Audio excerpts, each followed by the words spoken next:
जय हिंद मेरे प्यारे साथियों। आज की वीडियो में मैं यूपी लेखपाल ग्राम समाज विकास के जितने भी मतलब कुल मिला के 10 क्वेश्चनों का मैं यहाँ पे सीरीज लेके आया हूँ। तो ऐसे ही मैं 10 क्वेश्चनों का सीरीज लेके आऊँगा।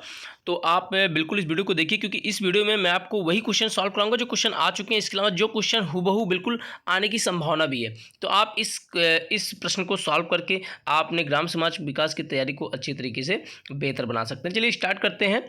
देखिए, पहला क्वेश्चन की बात करेंगे तो पहला क्वेश्चन है, वो कह रहा है कि एक बिस्वा का बीघा से क्या अनुपात है। तो याद रखिएगा कि यूपी में जो एक बिस्वा का बीघा से क्या अनुपात है, यूपी की बात करें तो ये एक बिस्वा होता है। एक बिस्वा का मतलब कि एक बीघे में 20 बिस्सा होता है। एक बीघे में कितना? 20 बिस्सा होता है। ठीक है, चलिए क्वेश्चन नंबर सेकंड कर लेते हैं कि 1 हॉर्स पावर कितने के बराबर होता है। तो आपको बता दें कि 1 हॉर्स पावर कितने के बराबर होगा, वो होगा 746 वाट के। ठीक, 746 वाट।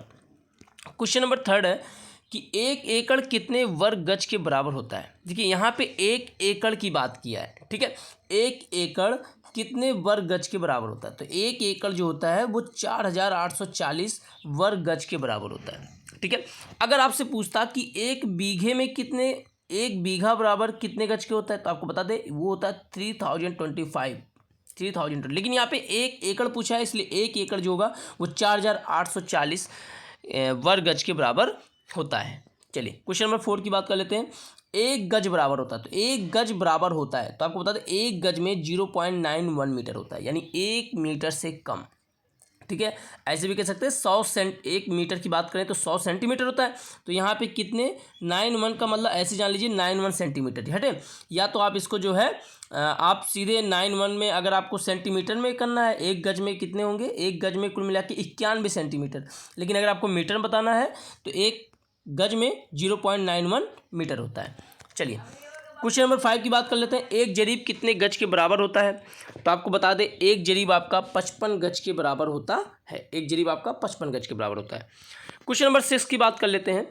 जमाबंदी से क्या तात्पर्य। देखिए, यहाँ पे क्वेश्चन ही समझ में आ जाएगा, जमाबंदी। तो आपको बता दें इसका जो आंसर हो जाएगा वो हो जाएगा भू अधिकारों के प्रलेख, यानी भूमि के अधिकार संबंधी जो रिकॉर्ड होते हैं वो होता है जमाबंदी। ठीक है, चलिए आगे देखिए। उत्तर प्रदेश राजमार्ग भू नियंत्रण अधिनियम कब पारित किया गया।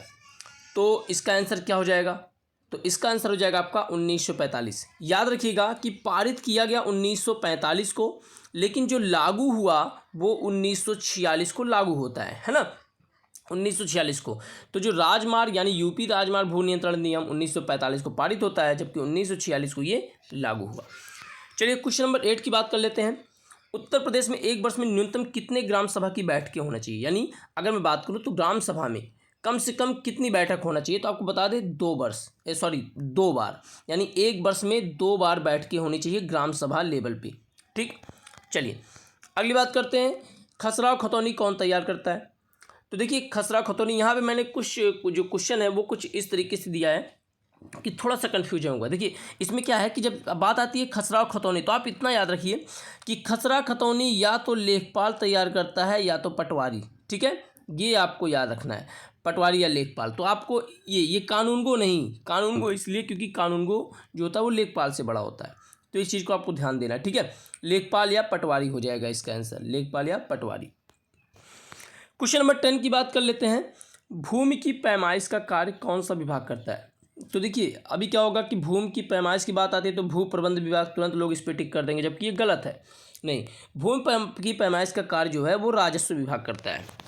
कौन सा विभाग करता है, राजस्व विभाग करता है। अब याद कैसे करेंगे, देखिए भूमि से किस तरह का जो है कर वसूलती है गवर्नमेंट, वो होती है लगान, है ना, उसको लगान बोलते हैं। तो लगान तो जो राज्य सरकार, तो इसके आय का तो एक हिस्सा होता है। तो जाहिर सी बात है वो राजस्व वसूली होती है इससे, तो राजस्व विभाग ही करेगा। तो इसलिए भूमि की पैमाइश का कार्य राजस्व विभाग करता है। तो ये कुल मिला के 10 क्वेश्चन थे दोस्तों जो मैंने अपलोड किया। मुझे आप कमेंट करके बताइए कि इसी तरह आपकी ये वीडियो आपको कैसा लगा। अगर आपके लिए हेल्पफुल है तो प्लीज़ मुझे कमेंट करके बताइए कि मैं आपको इसी तरह के क्वेश्चन और भी अपलोड करूँ। ठीक है, चलिए आपने वीडियो को अंत तक देखा। जय हिंद, जय भारत।